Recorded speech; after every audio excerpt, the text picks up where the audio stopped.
Hi, I'm Wilmer, this is WilmerPaints, and today we are looking at one of the most famous limited palettes, and of course I'm talking about the Zorn palette.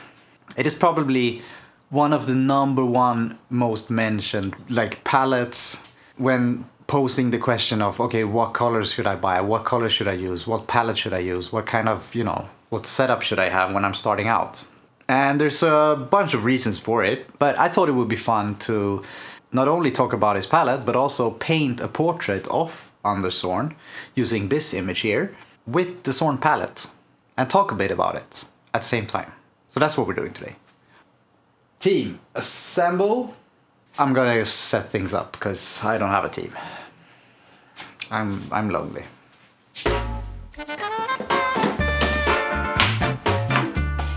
The Zorn palette contains 4 different colors. It's yellow ochre, vermilion, ivory black, and flake or lead white.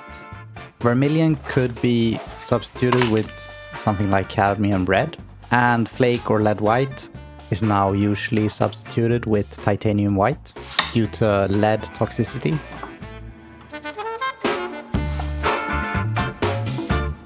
Now the big question regarding this palette is, did Anders Zorn only use these 4 paints? And the short answer to that is no. The slightly longer version is that there's plenty of evidence that he used other paints as well. For my painting here, you can see when I mix the colors that I added cobalt blue just because I forgot that he only used ivory black, or the OG Zorn palette only uses ivory black. I visited the Zorn Museum a couple of years back, and this palette on the screen now is his actual palette that you can see in the museum. And you can see that that also contains a tube of cobalt blue. So it's a bit of an oversimplification to say that Zorn only used these colors. And I had the picture of his palette in mind. So I was like, yeah, it's cobalt blue as well. So what I'm using here is sort of like a Zorn palette plus, but still very limited though. Other paints that he most likely added is, as I said, cobalt blue, as well as viridian green. And there are some sources pointing to cadmium yellow being used.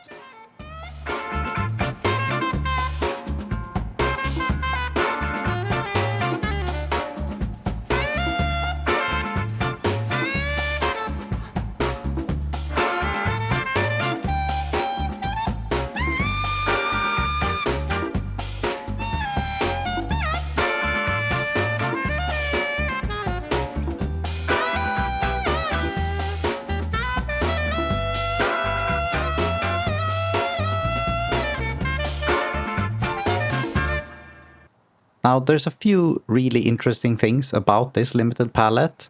One being that when you first start out, you focus a lot on value relationships. And that is a big part of learning to paint and draw. Finding the right value and where it should be.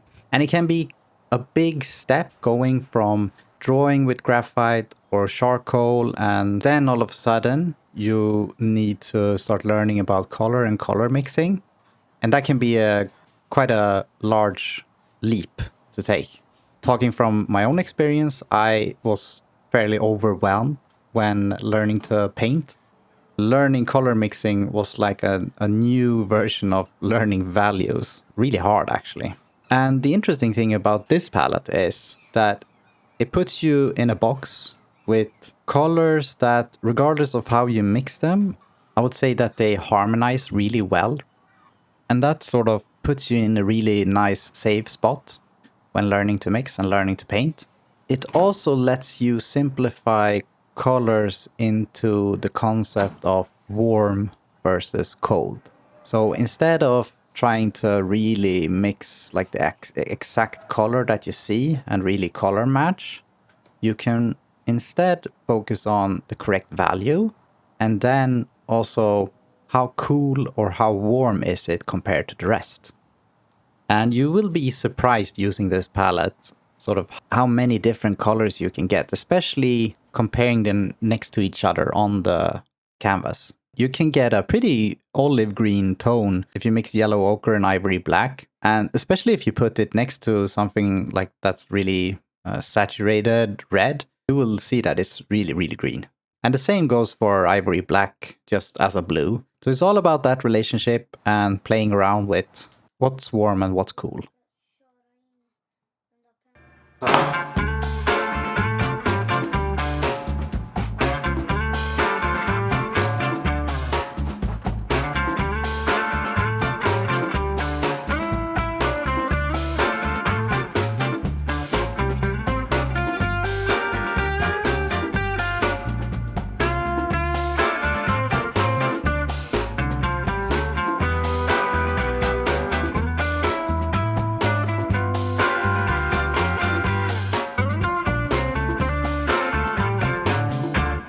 I think a lot of people that start out painting, and I had this problem myself, is that we start in the other end of palettes, right? We start in the everything, all the things at once kind of palette, where you have all the different colors, you have multiple yellows, multiple greens, multiple blues, multiple reds. Just everything is on there. It's impossible to get a grip of it. And it can be really hard to know what particular color you need to mix whatever color you actually want.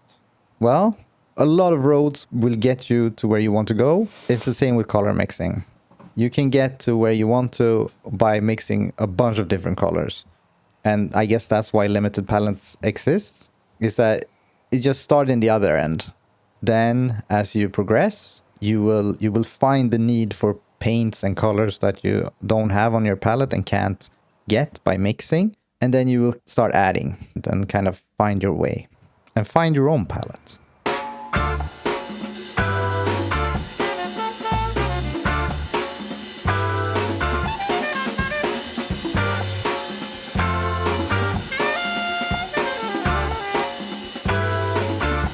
You have to excuse that I took the artistic liberty to add blue to the palette, but I had a lot of fun painting this, and I think the hardest part was actually kind of making up colors that wasn't there since the photograph was black and white.